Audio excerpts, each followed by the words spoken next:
All right, what's up, guys? My name's Evan, My name's Lauren. and we're starting a little podcast here. It's called America from the Perspective of the Average American.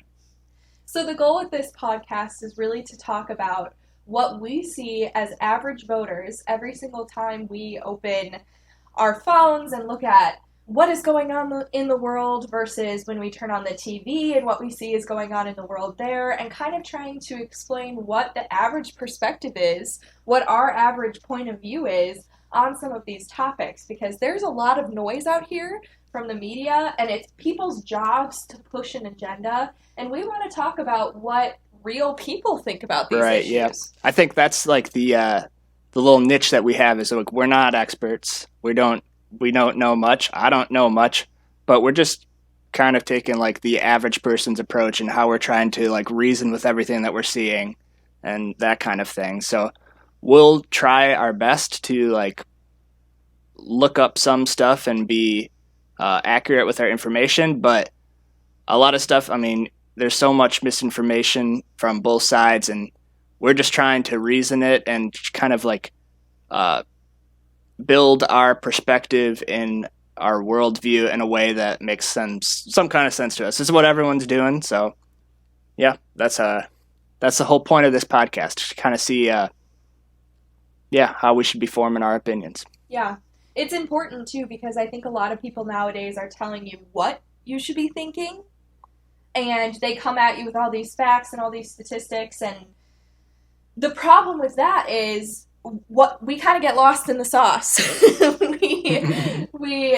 we aren't listening to what other people are seeing because we feel defensive about what our own views are. So, when I turn on MSNBC, I feel personally attacked. Yeah. And that's not the goal with this podcast. We're not trying to educate you per se on certain issues. We're trying to shed light on why people's perspectives are what they are on certain topics. Yeah, and this is something we've been talking about for a while. I know for me, it's something that I had this idea earlier of just like recording the stuff that we're thinking at the time and how our thoughts are changing based on current events. Because I don't like the idea of having social media and different narratives that we're seeing online like altering my mind. I think of myself as a free thinker, and I don't like prescribing really to any political party, but it's hard these days to not just like pick a side and be completely like radicalized by the media. So we're trying to get our stuff, like our thoughts, documented so that maybe over time we can look back at this and maybe that'll shed some perspective on how the media changes your thoughts and that kind of thing. Yeah, absolutely. Well, and we look at, liberals, and you think bleeding heart liberal can't understand why they don't understand my perspective and vice versa. Like, oh, those heartless Republicans, like, do they not care about people, and we live in such a divisive country or like time in this country right now, that I think it's important for people to tune in and understand what we're thinking as average people. So I feel like that brings us full circle. Welcome to America from the Perspective of the Average American. All right, let's give it a shot. Yeah, so our plan as of right now is to take major topics from the week. We're going to be producing hopefully an episode a week. We'll be releasing it on late Sunday night, early Monday morning, recording on Sunday. And we're taking the plan. the plan. We'll be taking the major topics from that week and talking about what our perspective is on them. We will be including minimal, basic knowledge on it, but again, the point isn't to like fact check people or educate you on what you should be thinking necessarily. So, well, and we like the idea of open conversation type of thing. So as we're trying to figure out how this is going to look in the future as we continue to get better at this type of thing, it would be super cool to get some like friends or family, whoever's watching in, to give us some input and have a little open dialogue type of thing, because it helps us learn, helps us grow, and all that type of thing. Absolutely. Different perspectives would be great. So for the topics for this week, we have Biden's State of the Union address that he gave to Congress. Beautiful. We have the Arizona voter audit, and we'll be talking a little bit about COVID vaccines. There are a couple different subtopics within that topic, but what's going on this week in terms of COVID vaccines? And each week, we will be suggesting an alcoholic beverage for you guys to make and listen along with us. Obviously, if you're listening Monday morning, maybe you'll not want to do this, but we'll be giving an alcoholic beverage so you can make it and listen along with us. And to start things off, we have your average American drink.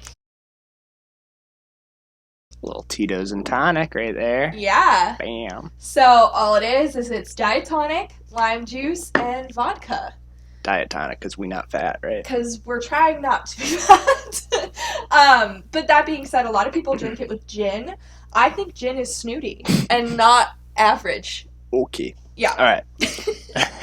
All right, so let's start off with our first topic, Biden's State of Jumping in. the Union address. All right. Yeah. For sure. So we got a couple subcategories that we want to talk about. First one, raising the minimum wage was something that he addressed. What are your thoughts on that?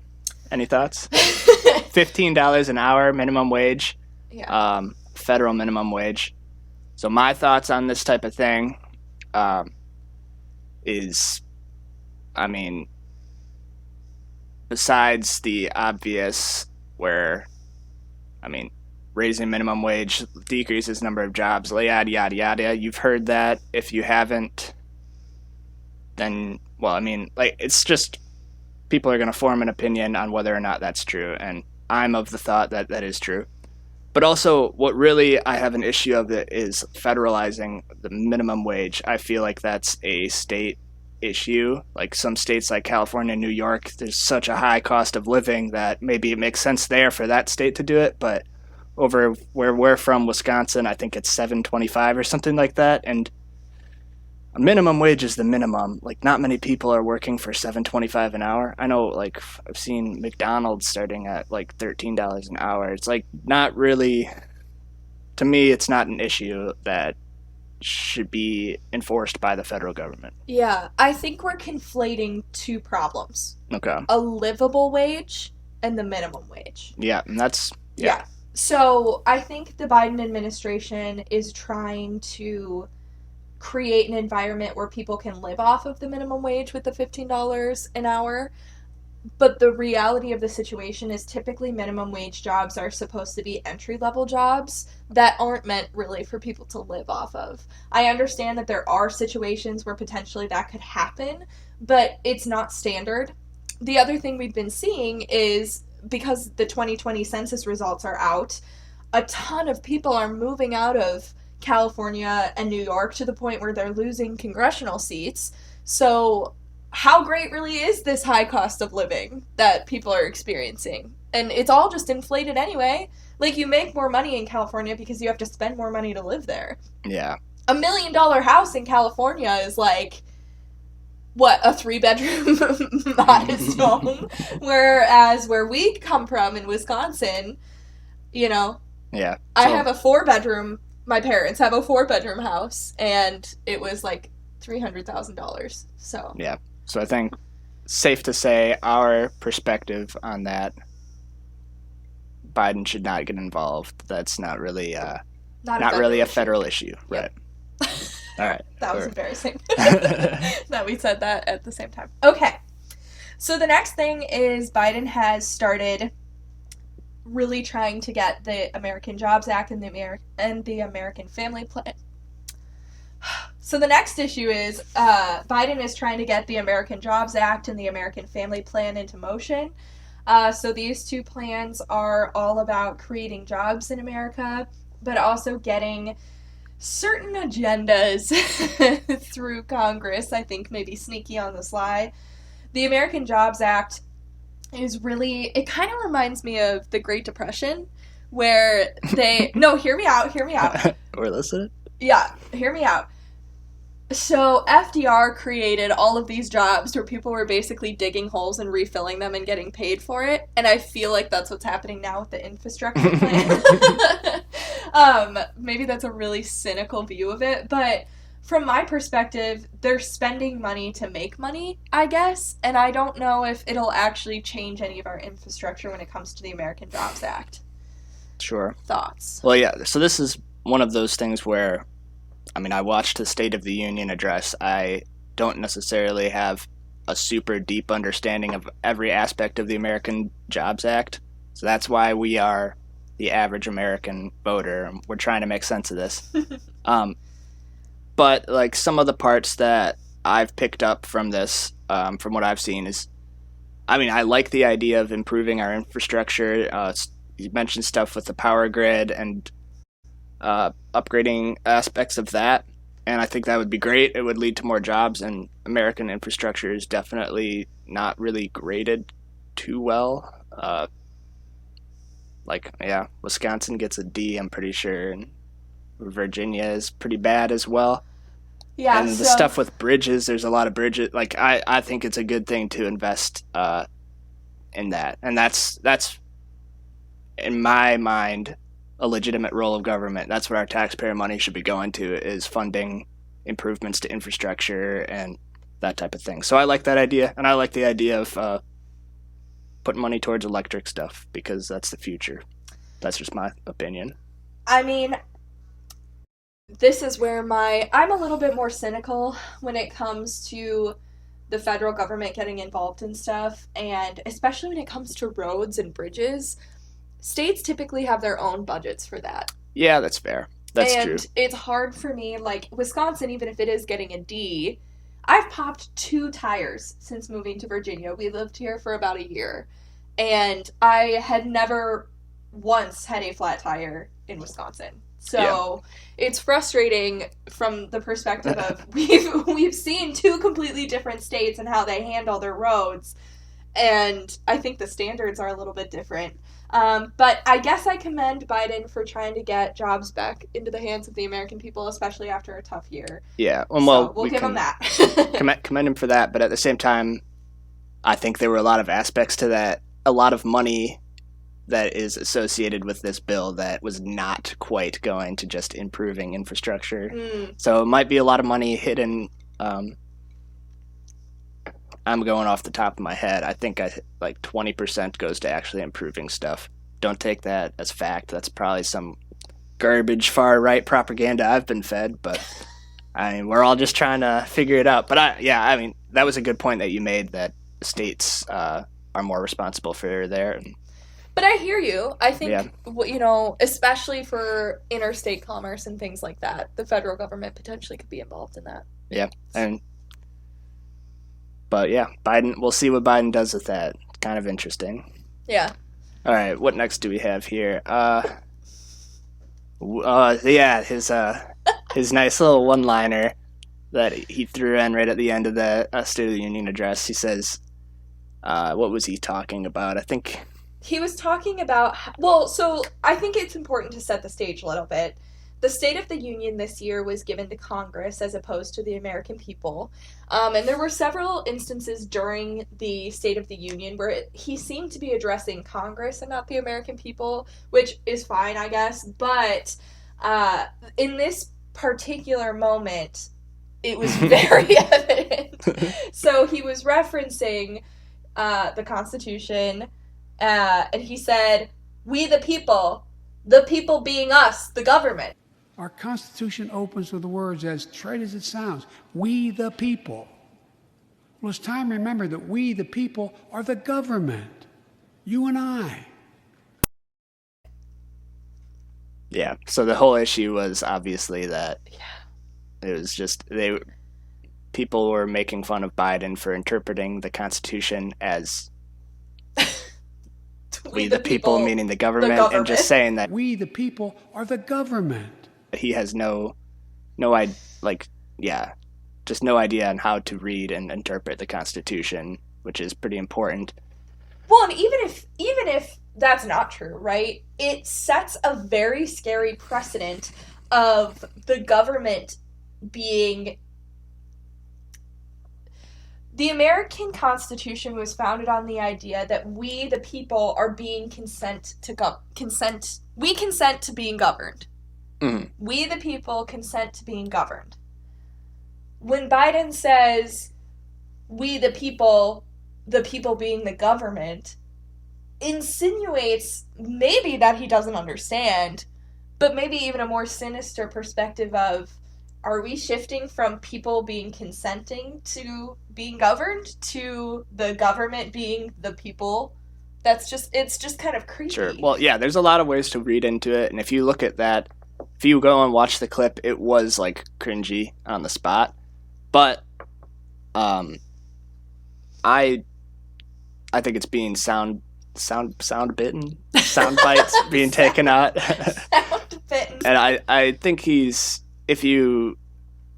intended meaning, he's talking about we the people, the government, meaning elected representatives of the people. So yeah, they are the people, they are citizens, and they're elected by the people to represent the people. I mean, not as like nefarious as it's being played out to be, but yeah, I think from the conservative media, we're seeing two major things from the State of the Union.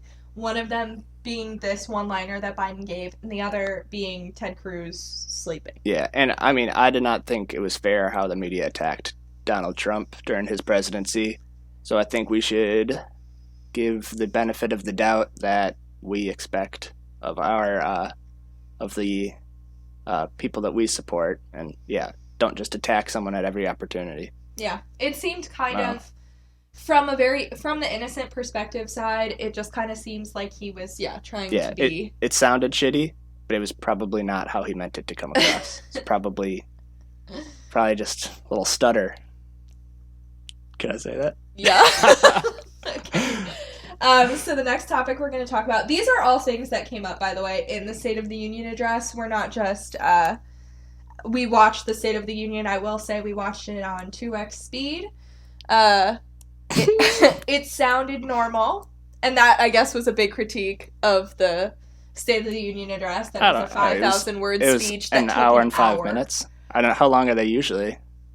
I think it didn't seem painfully. Well, we did listen to it. It didn't seem painfully slow because we listened to it twice as fast as it actually went. But fair enough. Anyway, so Biden talked about his ghost gun executive order and why that was such a big issue. So, Ev, why don't you tell me, A, what even is a ghost gun? I'm pretty sure you're the one who talked to me about it. And then B, why does it matter? Yeah, so ghost guns, they're basically like, I think they're kits that are sold. It's like 80% complete gun, and then you just like you either buy separately or like 3D print a part that you slap on there, and then you have like a firearm that I think the issue with it is like it's not registered. There's no serial number, and allegedly it could be used for crime. It's an undocumented gun. And my opinion on that is, I mean, that's a Second Amendment issue, obviously. I think the fact that he's highlighting it as such a huge issue, first of all, is where, like, it's just, there's not a lot of crime that comes from these ghost guns. It's a very, very, very small percentage. I think I read that most ghost guns or whatever, the kits that are purchased are for, like, the AR-15 type of rifles, which statistically, those alone, most gun violence is committed from people wielding a handgun, because obviously you can conceal it, and if you're a criminal carrying around a big AR-15, it's just not how crimes are committed, other than like these big mass shootings that you see. But even that is such a small percentage of gun violence that you see in America. So yeah, well, let's be clear, ghost guns are already illegal. Like, from the perspective of, you can order gun parts and build your own gun, but then you need to register it. Yeah, probably. Like, it's still illegal if, prior to Biden's bill, it was still illegal for you to build a ghost gun and not register it. I don't know if that's true. I think it was legal.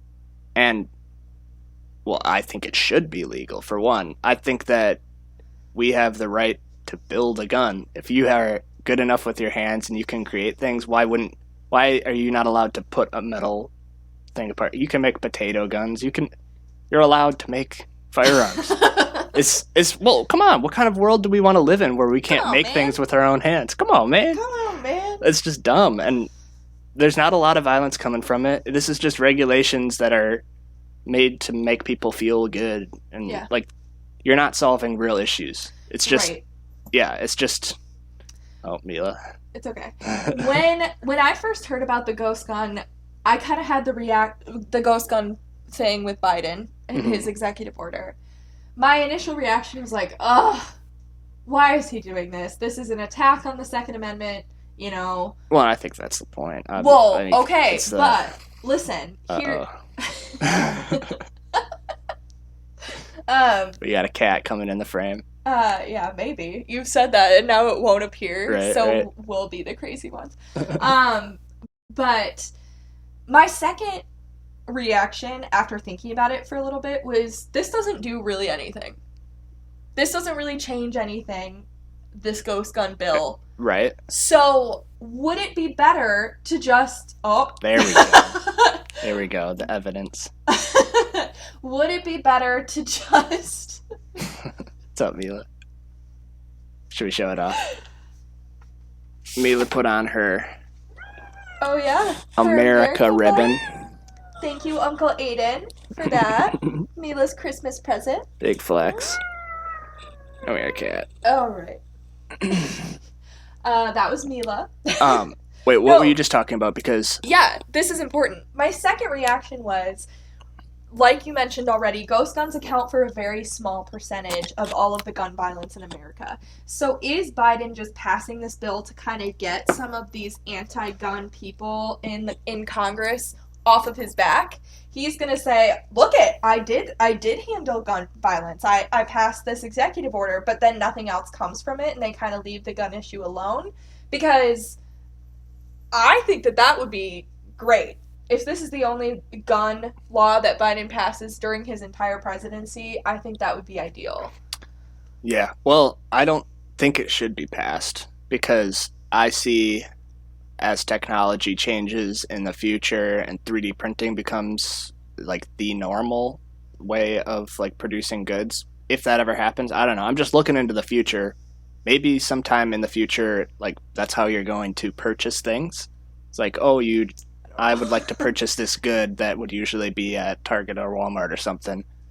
Boom, and I'll 3D print it on me. Like maybe that's going to be how like goods and things are like distributed in the future, and you'll just 3D print the plans for a gun.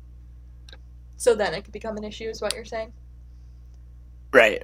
Like, I don't know. I just, in general, why touch something that's not really a problem? Why make it sound like, why does everyone in America have to know what a ghost gun is now when it wasn't really a dire threat to their lives, and now everyone's scared of it? Like an AR-15 thing, like, people don't know anything about guns. Yeah. And like they just pick a big scary one that's not really threatening the lives of anyone on the streets. Right. So whatever. It's because it turns non-criminals into criminals. It's like people that own a firearm and they enjoy firearms. Like, I think there's something like, well, I just pull stats out of my, that's what people do though, is you just make shit up. But I think there's like 40 million assault rifles in the U.S. I'll fact check that. How many? Hella assault rifles. But like, why shouldn't, like, there's definitely not 40 million people getting shot by assault rifles. So why shouldn't somebody who wants to own one be able to? Like, that's the point of the Second Amendment, is to protect ourselves against the government. 5 to 10 million AR-15 style rifles exist in the United States, with the broader total of 300 million firearms owned by Americans. Well, I was off, but still 5 million AR-15s, and how many people die from an AR-15? Probably less than Are AR-15s the only assault rifles? No, because this says the U.S. has at least 20 million assault rifles. I think AR-15s are a subsection of assault rifle. See, I don't even know enough about guns, but AR-15's like really not a good way of describing guns. I'm not an expert. We should ask Caden.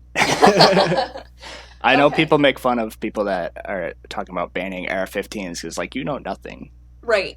So, Well, and like Evan mentioned, and this is a true statistic, more people die by handgun than by AR-15. like 95%. Yeah. So just to keep that in mind. I actually saw some right-wing propaganda that said... Everything's propaganda. Well, yeah, kind of. That said, more people have died by shoving things up their ass True. than True by fact. gun. Yeah, and you fact-checked that. And I did fact-check it, and it seems to be correct. Now, I will say that anal trauma is actually a subset of... All right. Continue, but... autoerotic all right. deaths. Yeah, you should So have continued. if you want to look it up yourself, if you don't take my word for it, which is totally fair, you have to look up anal trauma as a subset of autoerotic deaths that happen every year. There you go. Thank you. There you go. Yep. Great. Yeah. Just thought I'd share that. It's a nice little fun fact. Okay. That's just an excuse for their search history, right? All right, continue. HR 1 is the next topic we're going to talk about. Yes. And Lo, you gotta take the lead on this one. Yeah. No problem. So AR-15 was something that Biden brought up in his State of the Union address. It was introduced to Congress. HR 1. What did I say? AR-15. We're good. Sheesh. Okay. Woo. HR 1 was introduced to this Congress, I think earlier in the year. I want to say January or February, right when they started. And during the State of the Union address this week, Biden brought up that it should be passed in his address to Congress. So AR-15, oh my gosh, I did it again. Jeez. HR 1 is a bill that is essentially trying to set a national standard for voter registration and mail-in voting. So the federal government would dictate how people can register to vote, when they can register to vote, so we're looking at things like same-day voter registration, stuff like that. And then who can do mail-in ballots? Do you have to request a mail-in ballot, or can it just be sent to you?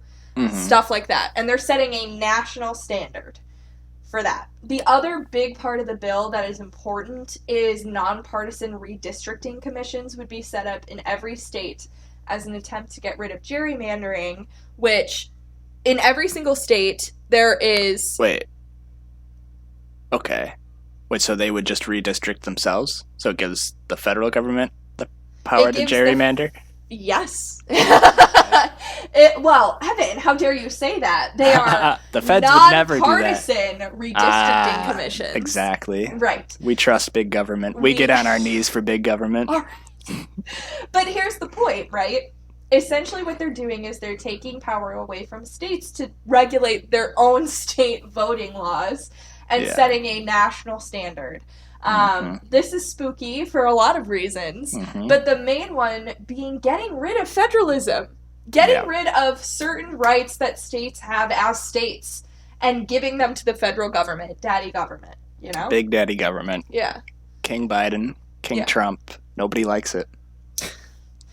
So I think my big issue with HR 1 is a couple things. First of all, the fact that it's being brought up at all is kind of frustrating. Yeah, and it's weird timing, right? Yeah. After the 2020 election. Yeah, it's weird because it seems like they want to regulate who can vote, where they can vote, how they can vote, so that they can stay in power, ? And then, in my opinion, if they do lose the next election, they being the Democrats in power right now, if this continues, the Republicans are going to do the same thing. Yeah, they're going to try to make it so that the other party can't win. We're giving them... And it's just a power grab altogether. Like, why would anyone support this type of thing? So some people want mail-in voting. That's part of it. Or just easier access to voting. Sure. Which I support. I don't... Is voting hard right now? Well, I've heard some places like Milwaukee, there's... like 6-hour waiting times, I've heard. That's nuts.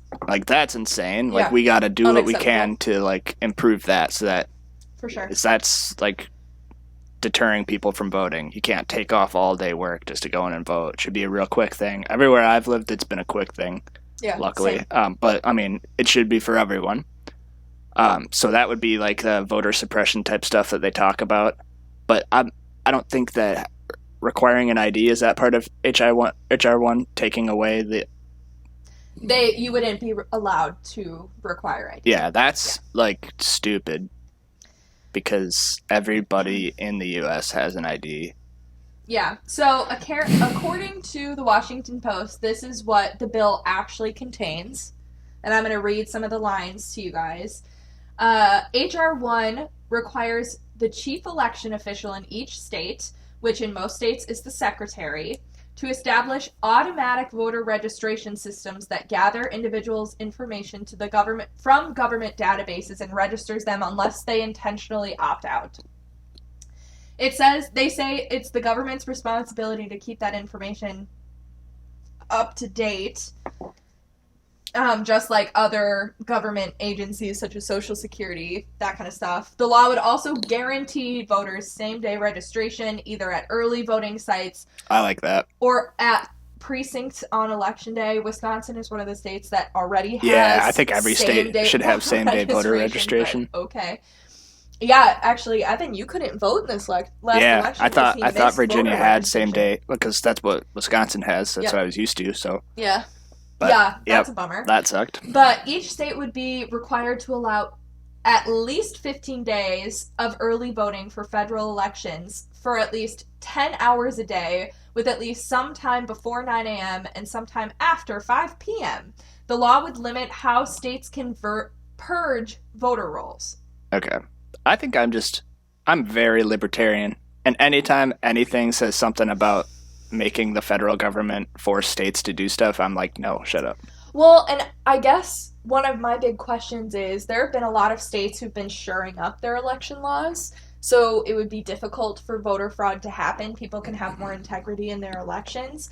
And I'm kind of wondering, is HR a response to those bills, or did HR 1 come before that? Because I think it came first. I think it did. Yeah. So to me, that kind of sounds like we're going back to the power grab situation. Like, obviously, states can handle it themselves, you know? Mm-hmm. So, I agree. That's that. And it's not like what they're doing is making it harder for there to be fraud in elections. It's doing the opposite. Right. So. Yeah. It's allegedly. I mean, that's my opinion. I don't know, mail-in voting. So the thing about mail-in voting, too, that I guess they saying it's voter suppression, like it makes it easier to vote, so you should be able to do it. It should be easy for an informed voter who wants to go out and vote to vote, but just to be sending it to everyone and be like, yo, just fill this box out and throw it back in. We don't need to check who you are. We don't need anything. Not only is there potential for fraud, I don't know, probably, but there's also just like a less informed voter base. Yeah. Like, I think you should have to do your research to some kind of an extent, and yeah, maybe like, have to is the wrong word. You should be doing research to some sort of extent. Yeah, I don't ever mean have to, but like, if you're uninformed and you don't care and you didn't even know it was election day, then it's probably not a big deal that you're not voting. Right. Like, you don't know anything, you don't have an opinion, you're just going to randomly check. And and I feel like, that, I don't know. We're getting a little bit into like Jim Crow, you should have to take a test before you show up. No, I don't believe that. But like, I feel like when there's a certain party that's promising a bunch of free stuff at every turn and every opportunity that they can, like they are pandering to less informed voters. Yeah, for sure. I mean, But there are plenty of very informed voters that like agree with that type of stuff. But I'm saying the average person that's just like, whatever, the government's telling me they'll give me this, so I'll vote for them. Right. I don't know. Yeah. That's my opinion. Dude, so, I hear you. I don't know. That's my opinion! Someone's probably like, you racist voter suppressing. Well, Whatever. For real. Now, I do have to say, I think you're spot on when it comes to we shouldn't be mailing everybody a mail-in ballot. But if you request a mail-in ballot, which is so easy to do, you should be able to have one. But that's the point, is you show the initiative. You show that you care to vote. Exactly. Yeah. You're not just like, oh, this showed up, free stuff, check, throw it out. Yeah. Yeah. I hear or you. the opposite. Yeah. Maybe you're like, Daddy Trump, check. Check. All right. Well, I feel like that's actually a great segue into our next topic. An incredible segue. Yeah. All right, so we're moving off of the State of the Union address, right? Yep. And we're looking at some current events news with the audit that's going on in Arizona right now. Yes. For the 2020 federal election. Yeah. So presidential election. I gotta say, I started seeing stuff about the audit going on TikTok. I'm just credible honest. Sources. Super credible. Yeah. And all of them were talking about how they're finding all of these discrepancies with votes in Arizona, and that it was going to travel from Arizona to Georgia, and then Michigan, and then Wisconsin, all the contested states. And that was a big thing, even right as the election was happening, it was Maricopa County. Maricopa County. Yeah, people were talking about this county seems whack from the start. Yeah. And actually, I was looking it up. They did a recount, independent audit before. It was during mid-February. Okay. And that's about all I got. I don't think I changed the results then, but there was obviously some issues because this new super cool group called the Cyber Ninjas is we're gonna do that again. Yeah, so let's start with what the heck is going on, right? What is the Arizona audit? Who's funding it? Yes, that's a good place to start. Who's instigating it? Are any other states auditing? What is the method of the audit that they're trying to use? And then, okay, even if they do find things, what's going to come of it? So when I first heard about the audit, I didn't want to get my hopes up. As someone who voted full transparency for Donald Trump and really wanted him to win, when all the recounts started happening right after the election, I was excited for stuff to come out. I had my hopes up. That's not the case for this. Until something happens, I'm not going to be excited about it. But essentially what's happening is in Arizona, senators from the Arizona Senate they're instigating this audit. They want it to happen. They're planning to recount by hand all the ballots cast in Maricopa County, Arizona. Maricopa County accounts for 2/3 of all of the votes in Arizona. Sheesh! Already there have been efforts from the courts to stop it, but that was overturned. It is going to happen. Cyber Ninja is the private company who was hired to oversee the audit. Mm-hmm. I think anybody with the name Cyber Ninja automatically discredits them a little. Discredits? Oh. I was like, do you have to question the Cyber Ninjas? Who are you to question the Cyber Ninjas? Trust the process. So on the right, I've been seeing all the stuff of it's not too late. Daddy Trump might still be in office, you know? We gotta stop saying that. But on the left, what I've been seeing is the big concerns, and where I found this information was largely the New York Times, was that Democrats are concerned that this would invalidate results and threaten election integrity. A recount? Yeah. Audit? Yep. Well, okay. We're perpetuating the idea. Oh, yeah. Probably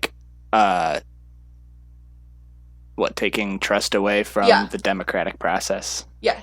That's the type of stuff they talk about. Conspiracy theory. Okay. Well, I saw something about how right now there's an issue where they're trying to get the room where they're doing this in open for kind of what was going on during the election, where we need media from both sides, people standing watching. So there's an issue right there with the Cyber Ninjas are trying to be a little too private with it, and there's talk about maybe they're changing stuff, and so open it up, have people watch, and do a legitimate recount. Yeah. I think the major, and this is my perspective as an average American, if there's nothing to hide, why are audits a bad thing? That's it. Like, Well, and it's an independent company, so it's not really wasting taxpayer money, right. correct? As far as I know, yeah. Yeah. I think, if anything, as a Republican voter, I would feel better having a legitimate audit go through. Yeah, I mean, we didn't vote in that state, but I'm sure people in Arizona like that voted and feel like there was some shenanigans going on. This is what they want. Yeah. I mean, they've done it twice, so it's just probably a demand for it. But I'm just speaking in tongue there. I don't really know. Yeah. Yeah. Well, and it's just one of those things. I think we should keep an eye on it, see if anything comes of it. Yeah. Oh, I think it was like 4 to 6 weeks. We should have like an update on that, so it'll be fun to follow along with and see. See where that goes. Yeah, but from my perspective, I think the audit's a good thing. Like, do it. And if nothing comes of it, then you were right. And if something does come from it, great. We're shoring up our election process. True. Right? I mean, Hillary Clinton did a recount after the 2016 election. Why was that not, like, Scandi? But this is. Yeah, I don't know. Is it really? Is there anyone opposing it? There are tons of people opposing it to the point where it went to court, and a court judge tried to stop it, and it was overturned. Yikes. I don't know. That seems sketchy, but okay, so I don't know. Yeah. So that's all I have to say about the audit. Do you have any other thoughts? No, just as long as, I think open it up, have people watch it, make sure that there's no tampering going on, because tampering can come from both sides.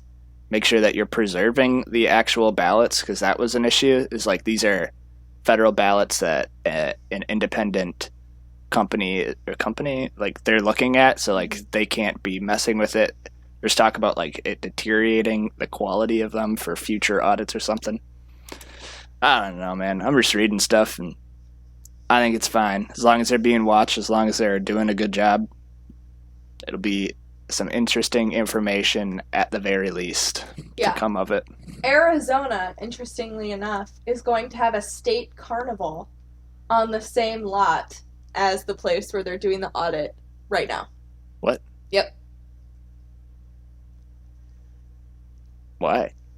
That is the question. All right. Just weird. I don't know. Like, it just kind of seems like they're trying to disrupt it. Yeah, these cyber ninjas are crazy. All right, so let's move on to the next topic we got here, which is the COVID-19 vaccinations, which are continuing to roll out across America at a slower pace now, I've heard. Yes. So we're going to talk about a couple things in this segment. So the numbers of vaccines have been going down, the numbers of vaccines given per day have been going down since April 8th. So we're going to talk about the supply and demand of the vaccine. Right. So when it first rolled out, was Pfizer the first one? It was either Moderna or Pfizer, yeah. Okay. So that was when Trump was president, the last couple of days. Well, all of them were when Trump was Not president. the Johnson & Johnson. I think Johnson & Johnson was Biden during Biden's presidency. Okay. So, Biden's whole goal was to do 100 million vaccines in the first 100 days. And he's like way past that, yeah. Yeah, so that would be at a rate of 1,000 a day, which was what was currently being done. So, good job. He continued that. Actually, he got 200 million, I want to say. They mentioned it in the State of the Union. I don't remember. Johnson & Johnson was approved February 27th of 2021, so that was during the Biden administration. Yeah, so the 200 million, that some of those were like 2-dose vaccines. So I don't know, what percentage of people are vaccinated now? Are we at like a third? 30, yeah. Okay. Okay. Yeah, so, and now we're seeing that 33% of people about have been vaccinated, and now the demand for it is slowing down. Less people are coming out to get vaccinated as different groups or whatever. I guess a lot of older people have been vaccinated because they were given priority, and now the younger people, for some reason, seem like corona's not a big deal to them. Okay, so 31% of Americans are fully vaccinated, but over half of the people who've received one vaccination have not gotten their second dose. Really? Yeah. What? 243 million doses have been given, but only 103 million are fully vaccinated. 103 million. That's a decent amount, though. Yeah. That's like 31%. Yeah, that's the 31%. Yeah. Okay. Yep. And so then there's there's there's another percentage that have had one vaccine, or one of the first thing. Yes. Huh. I don't see. Like, I'd have to actually dig for the statistic of people who've gotten the vaccine, the first one and not the second one. But Okay. the important point, I think, is that the people who wanted to get the vaccine did. And now Right. the numbers are starting to slowly go down because the people who weren't sold on the vaccine at first are still not sold on it now and aren't going to get it, you know? I think about Evan and I had COVID in February. Well, and that's one of the things. March. If you've had COVID recently, Yeah. I think you're not supposed to get the vaccine Oh. right away. You're supposed to wait because you have immunity. Maybe that was just because they wanted other people older to get people it. to get it first, yeah. Yeah. But I think I heard something about like if you've already had it, maybe like give it a little bit. Yeah. I don't know. Well, we'll talk about the next topic soon, but yeah. I think part of it is our age group has such a high survival rate. We are more likely to die from the flu than COVID. And I don't get my flu shot, so... Yeah, well, I got it, and I didn't feel anything. Yeah, he didn't have any symptoms. You got it, and you had some symptoms. You were pretty sick. Yeah, but well, it felt like getting the flu, you know? I was feverish and tired, you know? Yeah. But I think, and you also got some medication that I think they've pretty much figured out, they fixed you up pretty quick. Yeah, I was taking a bronchitis antibiotic. So it was just clearing out my lungs. But my dad, when he got COVID, took ivermectin, which I don't know what that is. Which is a Fancy drug talk. that they use for other diseases such as river blindness. You should What? look it up. It's pretty cool. It's a very safe drug. They've been using it for years. Drugs aren't safe. Don't do drugs. All right. So that was just one thing we wanted to touch on. The numbers of vaccines given per day are now going down and have been going down for about a month. Yeah, but we got a pretty decent amount of people vaccinated. That's probably enough. Well, with herd immunity. Yeah. Like with everyone that's had it, we're pretty close probably to herd immunity. Yeah. Obviously, it's not flu season, so what are y'all worrying about? But right. Well, that's my opinion. That's my opinion. I'm just the average American. I think it's also important that, we're talking about this because I think from a supply and demand perspective, it's interesting. The people who wanted to get it got it, and now it's slowing down, So moving on to the second subtopic in our COVID vaccine. All right. This is speculative, right? No. All right. This is interesting, but This it's is not interesting. speculative. Well, I mean, there's not.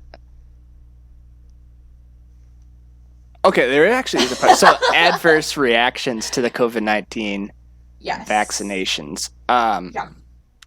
So, there is a database called VAERS. You're going deep into this?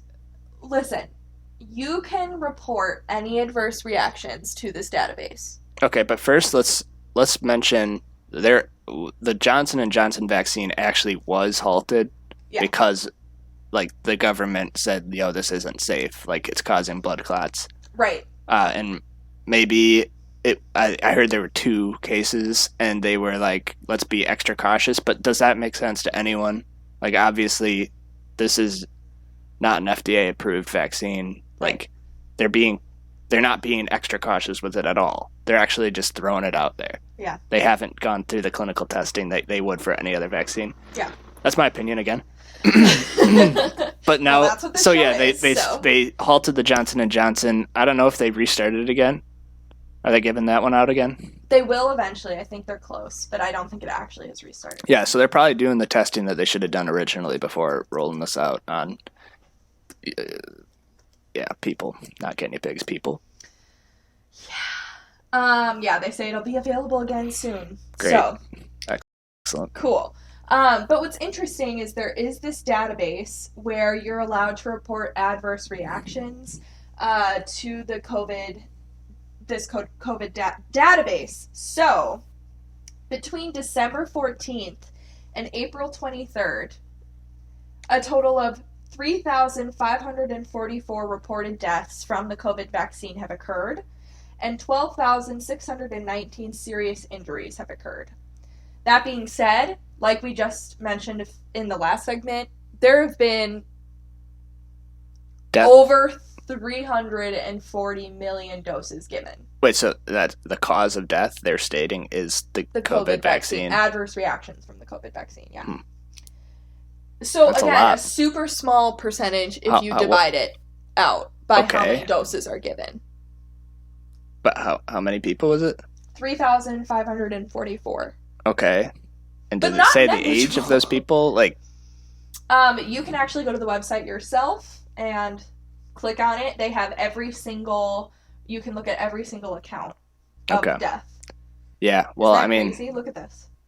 That doesn't seem like if it were any other vaccine, like we would put up with that. That seems like a lot of people. Well, a lot of people also think you get autism from vaccines. A lot of. So I think there is like an anti-vax campaign out there just in general.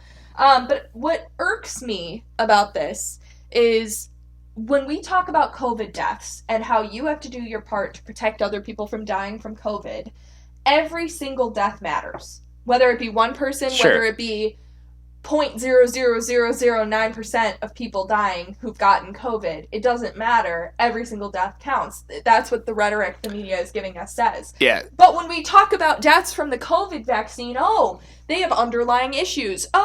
Something else was going on. But that's not at all how COVID was being talked about. So why do I matter if I die from COVID but not from getting the COVID vaccine? So I think to not be so, what's the word?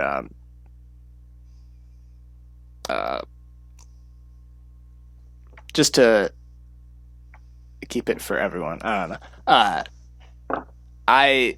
Whether or not those are real numbers, like good, accurate information, the number of cases where the COVID-19 vaccine killed the patient, whether or not that's true, my belief right now is just that if you don't want to be vaccinated because you're worried about that, that's just as fine as people that want to get vaccinated because they're worried about COVID-19. 100%. If you feel safe and you want to get the vaccine, more power to you. We're happy for you. But the flip of that is if you don't want to get the vaccine, cool, we're happy for you. You know? Yeah. Yeah. And we have to be okay on both sides of the aisle with people making that choice for themselves. Right. And that's good to move on to our next point here. It seems like that hopefully is what both sides are thinking, because Nancy Pelosi said that she does not think that there should be mandatory vaccines or a vaccine passport. She said that's not something that would be constitutional to do or to allow. Yeah, we can roll the clip. Roll the clip? No, are we going to roll the clip? We can. All right, it's a really short soundbite, so we might roll the clip. It's not a big deal. So here's the thing. We cannot require someone to be vaccinated. That's just not what we can do. It is a matter of privacy to know who is or who isn't. I can't go to the Capitol physician and say, give me the names of people who aren't vaccinated so I can go encourage them to be, or make it known to others to encourage them to be vaccinated. So we can't do that. But that being said,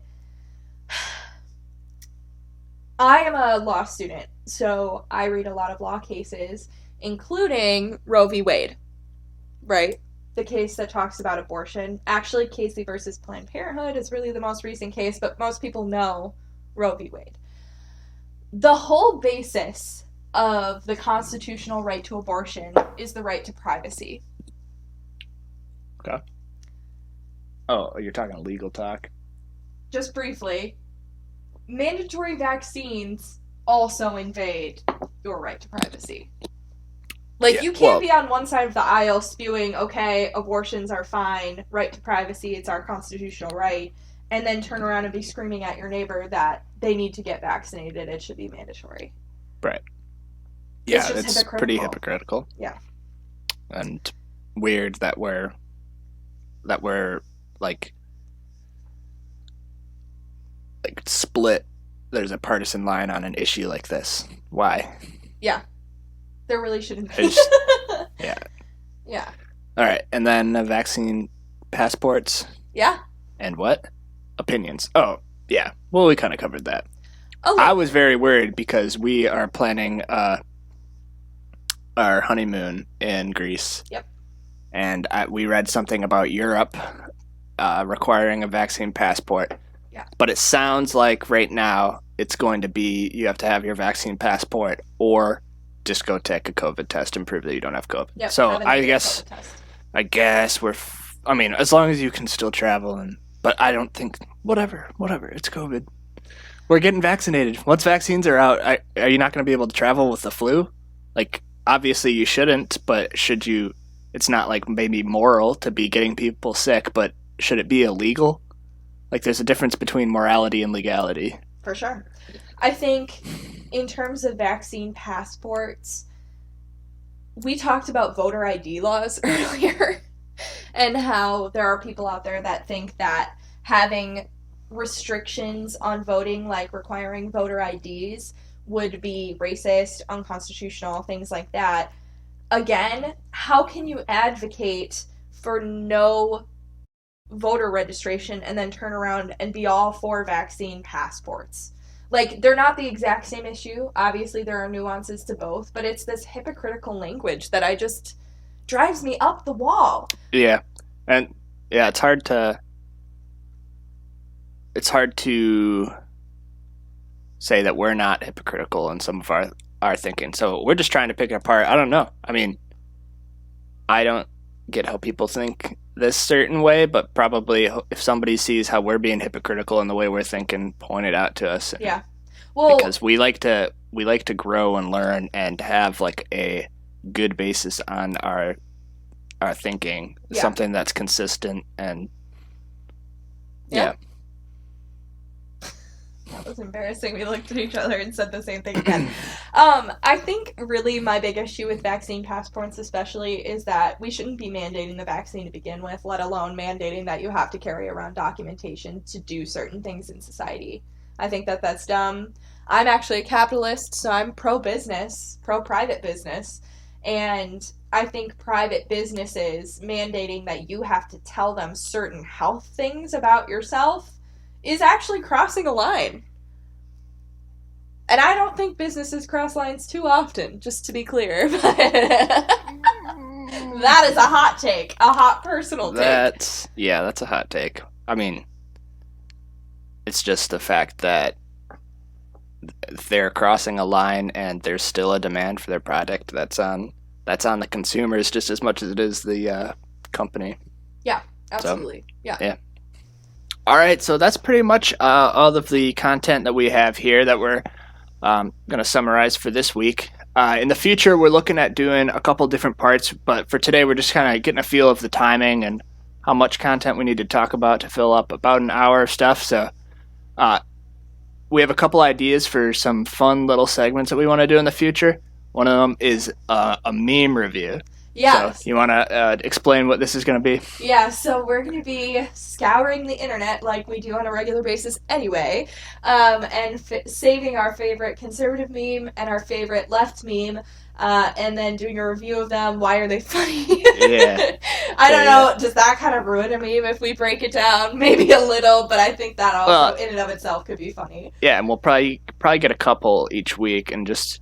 It'd be a little fun thing that we can do. So if people can we'd like to get some memes from both sides. So if people have some funny things that they think like, we want to see what you think of this, like please send it in. Yep. We'll be texting a couple of our buddies, kind of trying to get some stuff. Yep. In the future, we'll also be having a way for people to submit pictures and commentary, maybe a Gmail or something of that nature.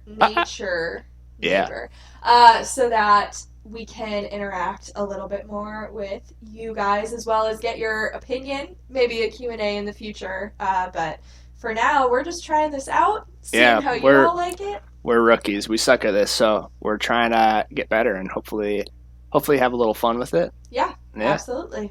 So with that, thank you guys for coming and seeing the average American's perspective on politics from this week.